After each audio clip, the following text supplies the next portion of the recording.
يلا بقى بچے مر के يلا بقى بچے مر के يلا کرو را بچے مر के ما یو 10,000 روپے قرض راکړه چې دې هسپتال ته بوزم. ها بچی دی بیمار دی یاره رورې زما سره خو د 10,000 روپو گنجایش نشته.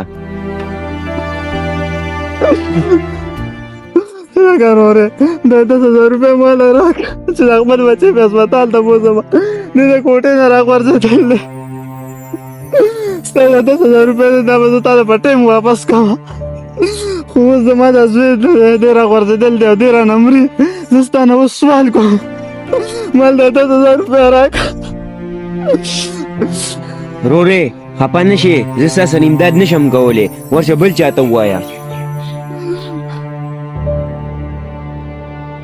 یا الله پاکه زه دا 10,000 روپے د چا نه واخلم.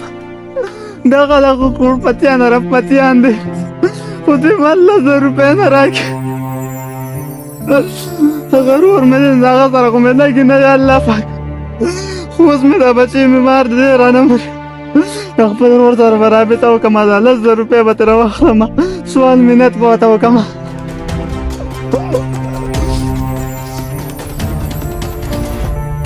عمران ولې دې وړوکي له څه چل دی مشر ورور په خوله مې ورته جوړېږي خو زما د بچې د کوټې نه راغورځېدل دی او دې هسپتال ته بوځم یو 10,000 روپے الله که زه ستا د خپل زوی د زندګۍ سوال کوم. عمرانه دا څه وایي ډېر خوږ دی هلکو داسې چل دی که نه دا د اختلافاتو لانجو ټایمونه نه دي.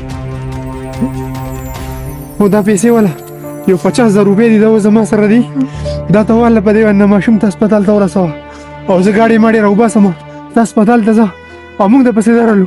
خو عمرانه خفه کېږه ما د څه شي ضرورت چې م درته یي که نه هر څه به زه کوم دا زما یوه وینه ده بس تاسو ځئ او بس موږ درپسې درغلو. راځه نجیب استاد راځه چې ګاډۍ راوباسو زر راځه. نه لکه سمي زه خو تاسو ته حیران یم چې ستا د خپلو وروڼو د یو بل وینې څښلې د یو بل سره دومره اختلافات چې نن دغه زوی راوغورځېد څو لږې تا به 50,000 روپۍ ورکړي دا څنګه چل دی؟ شاجي استاد داسې چل دی چې دا د خبرو ټایمونه نه دي او دا ماشوم چې دی که نه دا زما خپل وراره دی زما وراره دی دا زما یوه وینه ده چې په موږ باندې څه سخته راشي نو دا یوه وینه ده په دې کې بیا څوک یو بل ته نه شي ټینګېدی. ټیک ته د عمران سره به زما اختلافات وي جنګ شر هر څیز به وي خو د ده نه چې دی ته خو لا پیسې یادی د ده نه په سختې په ټایم کې زه د خپل سر هم نشم منې کولی د خپل سر هم نشم منې کولی.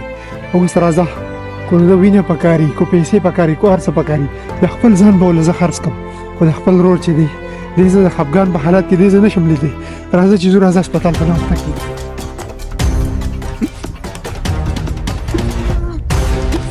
یا الله پاکه زما خو به د خپل ورور باندې دومره اعتبار هم نه و چې دی ما له 10,000 روپۍ راکړي او که رابه نه کړي خو هغه زما وینې ته ټینګ نه شو زما سخته ته ټینګ نه شو ما له 10,000 روپو په ځای 50,000 روپۍ راکړلې.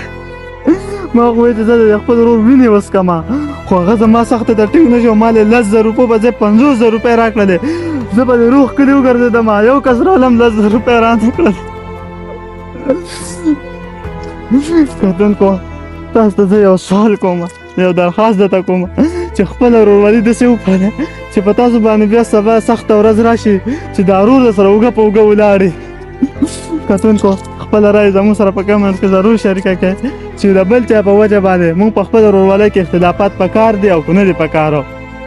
کتونکو خو دا ویډیو مو کتلې خوښه شوې مې نو زیات نه زیات یې شیر کړئ زموږ پیج فالو کړئ چینل سبسکرایب کړئ د لوی الله په امان.